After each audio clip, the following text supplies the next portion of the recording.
Welcome to episode 33 of I Thought I Knew How, a podcast about knitting and life and all sorts. I'm your host, Anne Frost, and this episode was recorded on May 14th, 2020.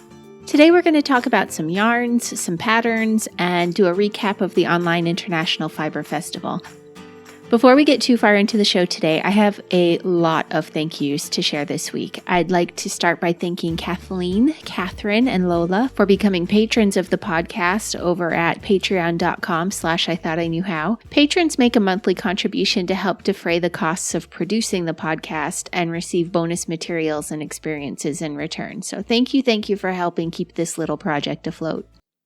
I have started a coffee too for those who would prefer to give a one-time gift of support to the podcast. You can find that at ko-fi.com/I Thought I Knew How. Many thanks go out to Anne-Marie for being my first coffee contributor.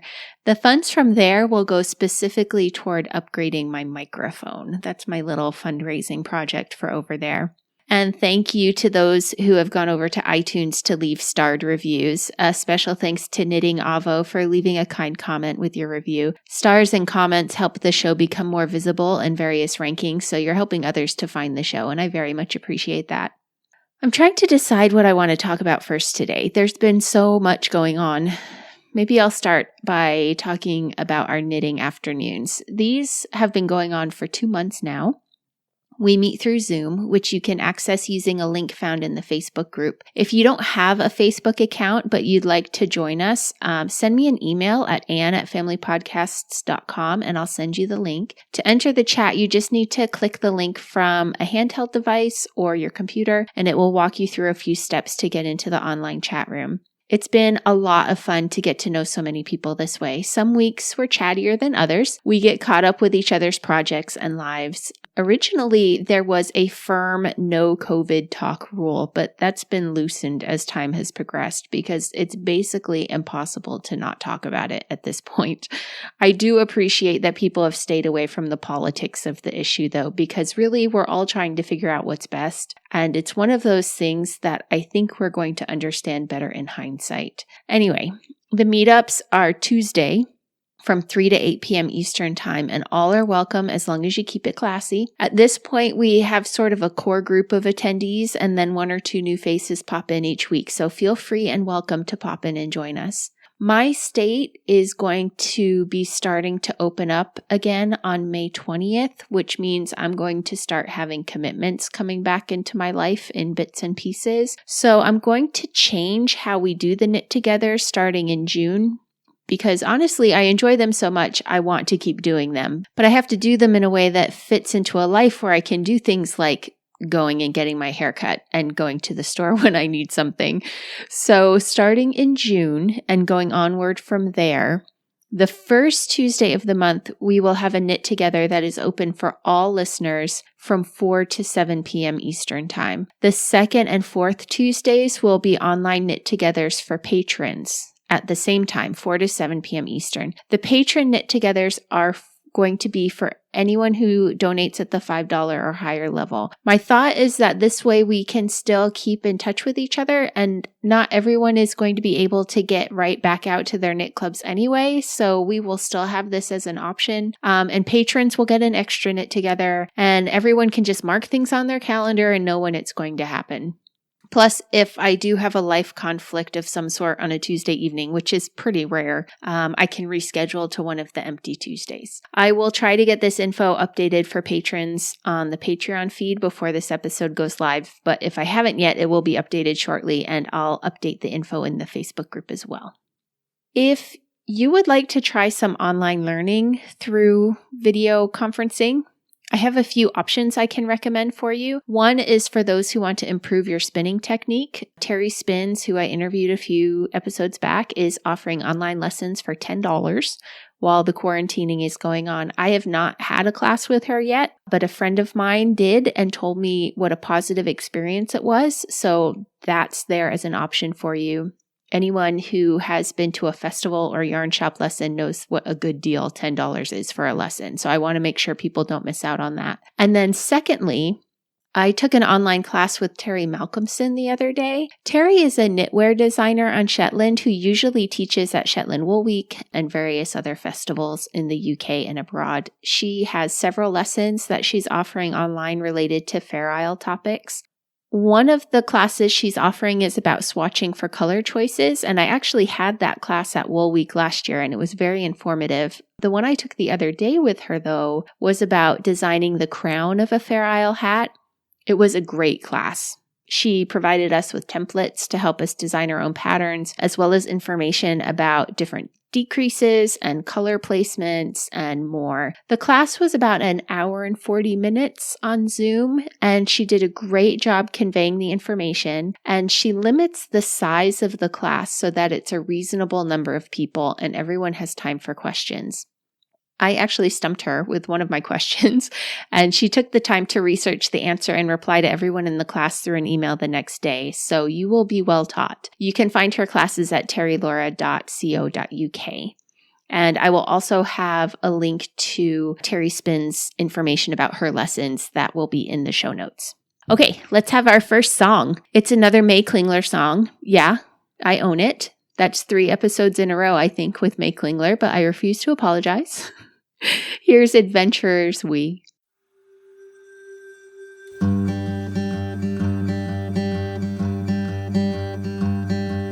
If you're loved by anyone, if anyone calls you son, you do well to resign yourself. The stars were designed just for you.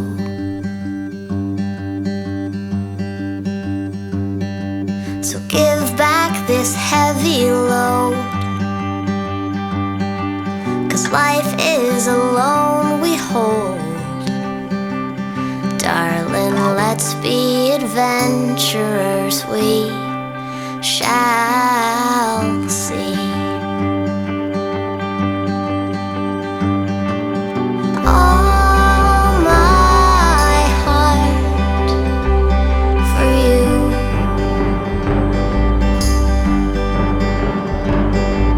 Torn apart for you.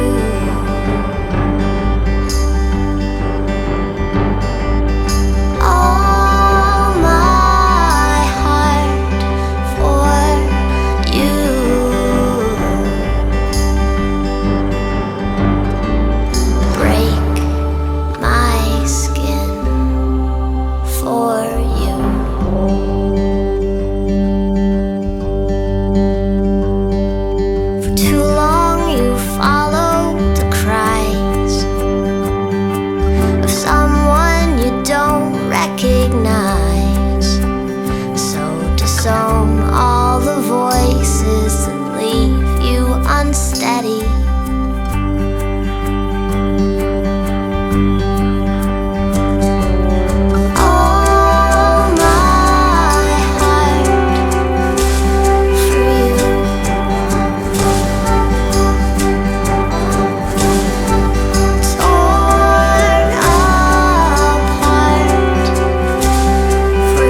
One of the things that came off my needle since we last spoke was the Cold Pale Moon shawl, which I knit as part of a knit along with Jana from the Purl Together podcast. This pattern is by Helen Kennedy Designs and is available for £5 on Ravelry.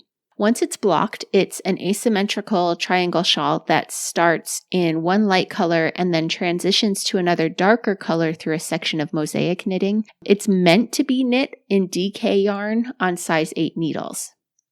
All of that said, that's not what I did. First of all, let's talk about mosaic knitting briefly so people know what I'm talking about. Mosaic knitting is a form of colorwork knitting where you only knit with one color at a time in the row, but you slip certain stitches from the row before, which carries them upward into that row. So I was knitting my shawl with brown and cream, and when I would knit the cream rows, I would slip certain stitches from the brown row before, which would bring the brown up between the cream stitches. It's a very clever way to create color patterns without having to worry about catching floats or twisting yarns or anything like that. You do have to be careful that you don't mess up the pattern though. I did not have this problem in this project, but I have heard from a few others who knit Cold Pale Moon that they found mistakes and couldn't manage a repair and had to just rip back and start again from the mistake. In all honesty, I had heard of mosaic knitting before and figured it was something I might get to someday, but I had no inclination at this point of my life in giving it a go. I didn't even plan to do the knit along, but one night I was sitting in my office and I figured I probably had the yarn for it, so I might as well. So I went stash diving and came up completely empty for DK weight yarn. At least not in the amounts I needed. I have lots of fingering and lots of worsted, but again, not in the amount I needed. What I did have in the proper amount was some Aran weight wool. The first was maybe 5 balls of Jamieson's of Shetland, soft Shetland in grouse, which is a brown color with flecks of orange and yellow in it, which sounds a little crazy, but the effect is that the orange and yellow bits make it look a little heathered. I bought it a year ago in June during the I-91 yarn crawl, specifically because it was a Jamieson's of Shetland yarn in Connecticut, and I was very excited to see it here. The other color was some cream Shetland linen blend that I got in an antique shop in Mesa, Arizona a year or two ago. It was in a gallon-sized Ziploc bag with some other white and white-ish yarns of different fiber contents. So I started the shawl with the dark color instead of the light color, hoping it wouldn't matter when I got to the mosaic section, and it totally didn't. I will say that even though the length of the first section of the shawl is longer, the impact of the second color is greater because of where it lies in your body when you wear it. So keep that in mind if you do plan to knit it and reverse the colors. Because it was an Aran weight, I went up to a US 10.5 needle to knit with, so I'd still get the drape I wanted. And because the pattern starts at the small end of the shawl, I didn't bother to swatch because I figured if it didn't work, I'd be able to catch it early on and adjust. It ended up working great, but when I got to the mosaic section, the designer recommends going up a needle size. She needs to do that to maintain proper tension in her mosaic knitting. And having never done mosaic knitting before, I assumed that that was something most people had to deal with. So I went to grab a size 11 needle, and that's when it struck me just how big of a jump it is from a US 10.5 to a US 11. It's 1.5 millimeters difference to the radius, which is quite a bit. So I started digging around online, and I found that Chiagoo makes 7 and 7.5 millimeter needles that fall into that gap between a 10.5 and an 11. So I decided to try those out, and I ended up ordering a pair of each. They are sold as US size 10.75 and US 10.85 needles if you're interested in Googling for some, and I will link to the ones I found in the show notes. With everything running a little more slowly these days, I waited 2 weeks for the first set to arrive, and it was the bigger of the two. So the shawl was in hibernation for nearly 3 weeks before I was able to work on it with the 7 millimeter needles.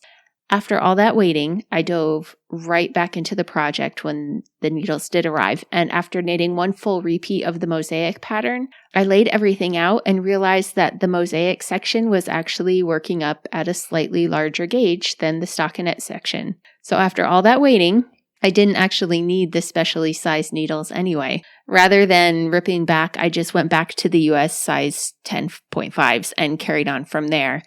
And now that it's off the needles and blocked, I really can't tell that there's any difference in that first repeat of the mosaic pattern. The yarn from the antique store was all the same dye lot. It actually did still have the labels, which is pretty amazing for thrift store yarn, but some had been exposed to the air because of a rip in the bag, so it had aged more than some of the other balls. When I got to the less aged hanks, the color difference was very noticeable. So I didn't end up finishing the shawl to the recommended amount of rows. It ended about 30 or so rows early, but it ended up being plenty large enough. In fact, it might be the largest shawl I own. I tend to wear my shawls under my coats in the winter, but this one is big enough to go over and act as a windscreen. Anyway, all in all, I'm quite pleased with how this shawl turned out. I think the mosaic section was easy enough for a first trip into mosaic knitting. If you decide to try it and need some help with it, Jana has instructional videos available on her YouTube channel, which is called Purl Together. Check it out. I have fallen completely in love with Blueprint over the last few weeks. I used them way back when they were called Craftsy to teach my kids some homemaking skills that I wasn't up to snuff on myself, like sewing, my nemesis. But I've taken 9 classes from them over the last week and a half or so, and I'm really impressed with the quality. You can use it to hone your fiber craft skills, but they also offer classes in painting, drawing, photography, home decoration, cooking, even yoga. Normally, a membership is $80 a year, but that gets you access to almost all of the classes they've produced. There are a handful of classes that require you to buy the class individually, but those are few and far between. But that said, until the end of May 2020, they are offering a year's subscription at half the price. Plus, Blueprint also puts together the kits you need for the different classes you take, so you can order directly through them and know you're getting exactly what you need for the project. Sign up using my link in the show notes, and Blueprint will make a contribution toward the cost of running the show. And here's a fun fact, even signing up for a month or for their free trial will still help a bit. Give them a try before you buy for a full year and see if it will be worth it to you. Look for the show notes on your device to click through, or visit the show notes for episode 33 at ithoughtIknewhow.familypodcast.com and click the link there. Or visit tinyurl.com/ITIKHBLU. That's for I Thought I Knew How, and then blue. That's tinyurl.com/ITIKHBLU. Many of you joined up for the Online International Fiber Festival, so you know how great they are already. With everything canceled into the fall, why not turn your attention to some online learning? That's tinyurl.com/ITIKHBLU.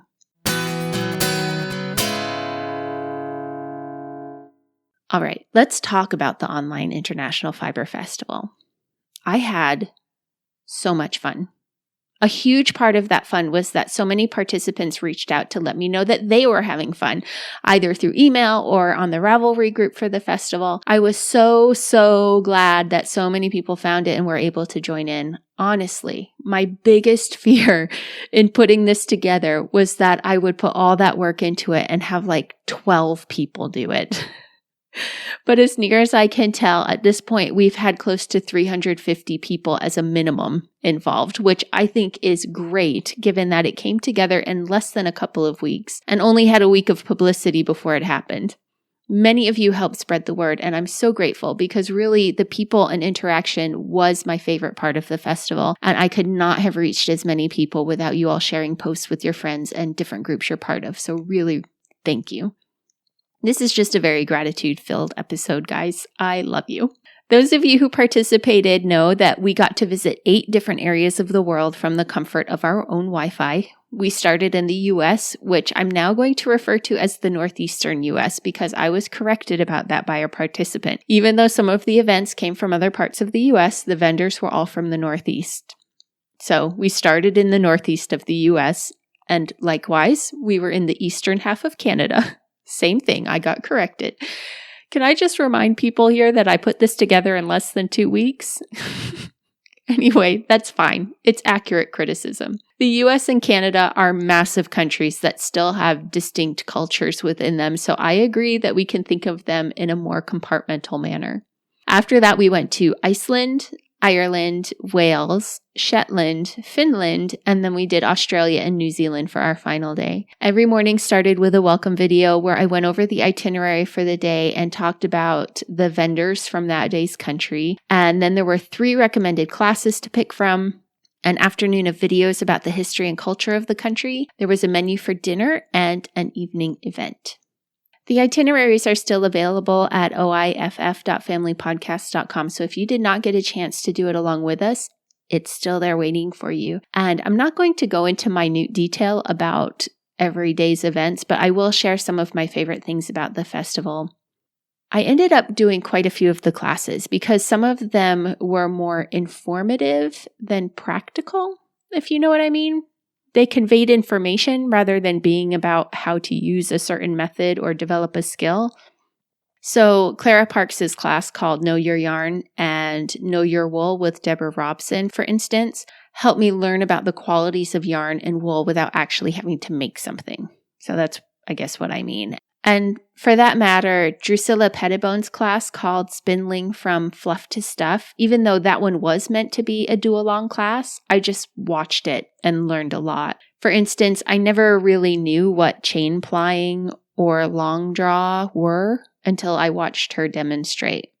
My 2 favorite classes that did involve projects, though, were Stacked Stitches with Zandy Peters and the Shetland Hap class with Gudrun Johnston.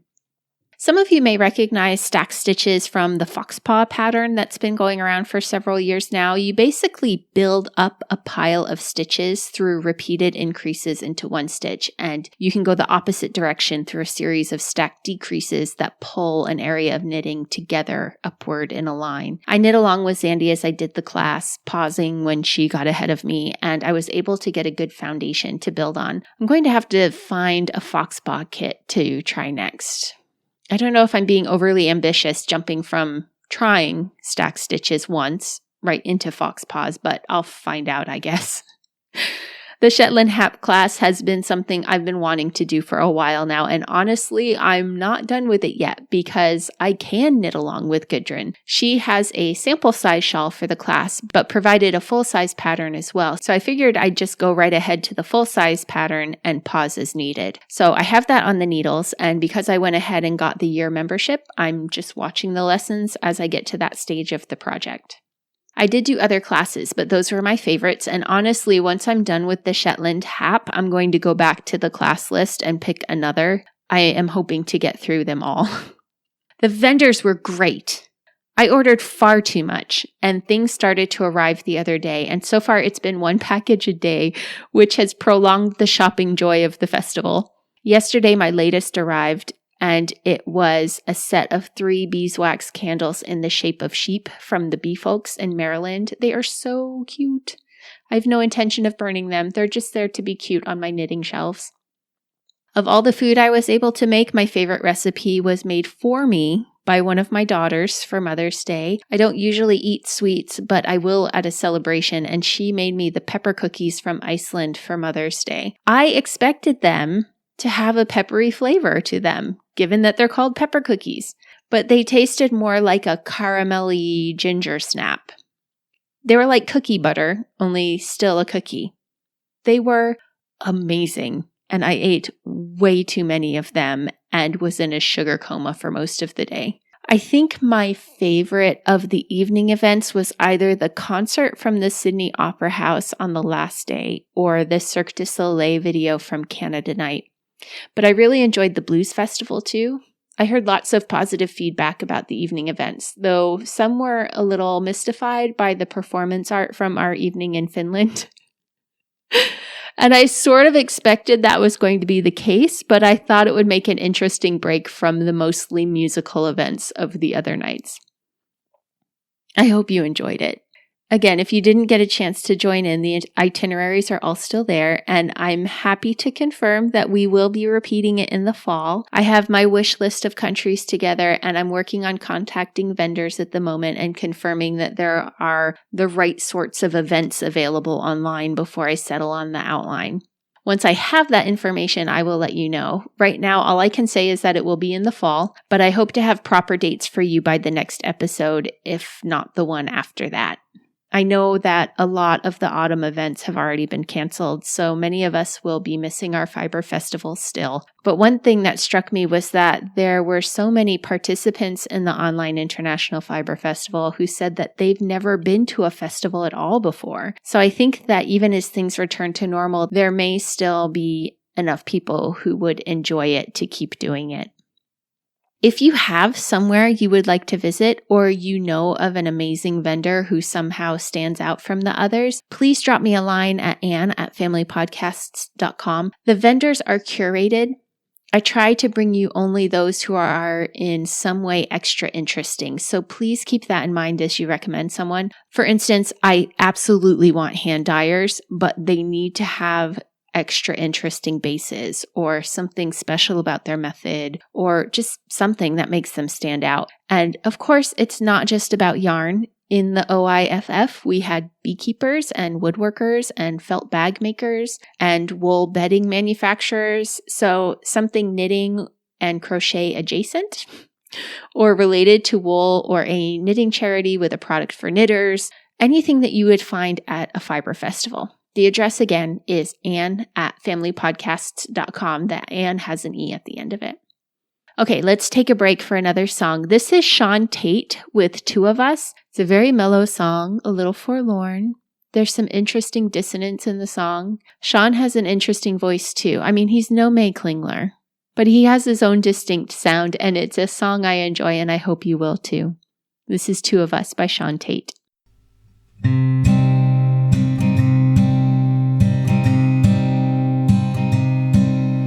Come over here, and I'll stay home tonight with you. We can watch the glue melt dry, but you don't talk back to me.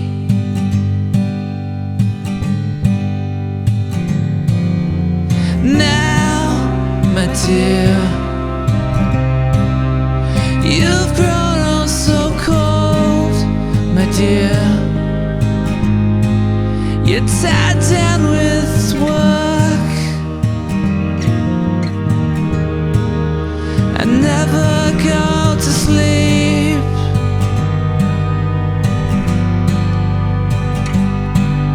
So hey, what's the problem? Was it something that I said?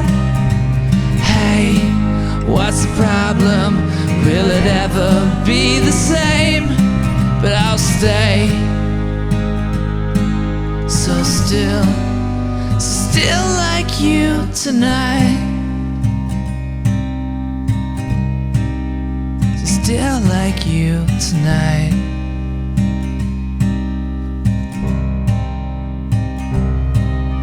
I swear, my dear, I'll never leave your side. Now there's just the two of us. From God's eyes we will hide.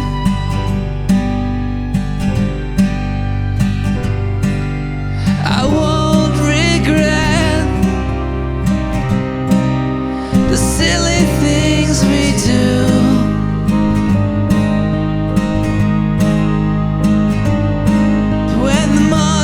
Comes for me,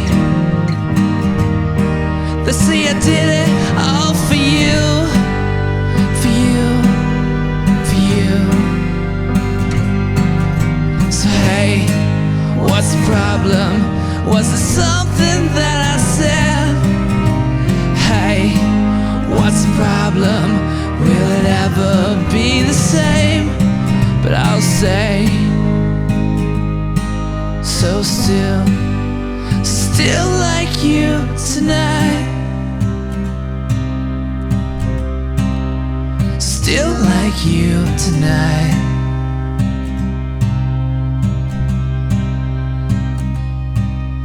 For all they knew, fell asleep out there as they drew closer. It was a party dressed in red, and the people stood speechless, like my lover in her best dress will stay so still like you tonight. So still like you tonight. So still like you tonight.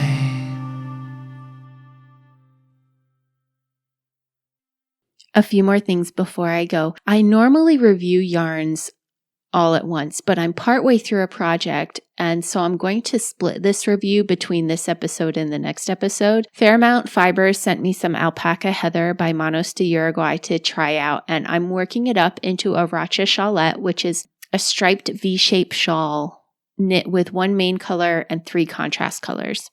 Morehouse de Uruguay has 17 cooperatives throughout Uruguay, which employ 350 people to manufacture and dye their lovely yarns. The Alpaca Heather is 70% wool, 30% alpaca, and knits to 24 to 28 stitches per inch on a size 3 to 3.5 millimeter needle, which puts it in as about a sport weight to me. The alpaca in the yarn isn't bleached. It's left its natural color, so when it's spun with the wool and then over-dyed, you get a lovely heathered look to the yarn.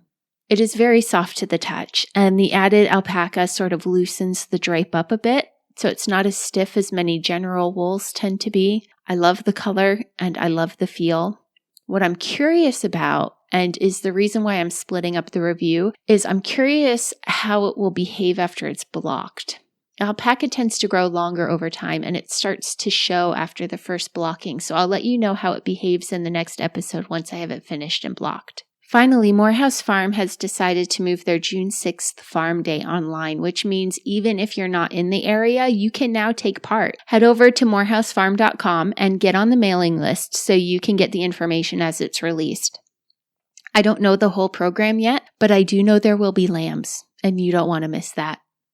Thank you for listening and knitting with me for a bit. If you'd like to support the show, please visit patreon.com/I-thought-I-knew-how to make a monthly pledge, or ko-fi.com/I-thought-I-knew-how to make a one-time donation, or consider purchasing from one of our sponsors on the website, I-thought-I-knew-how.familypodcasts.com, where you can also find the show notes for each episode.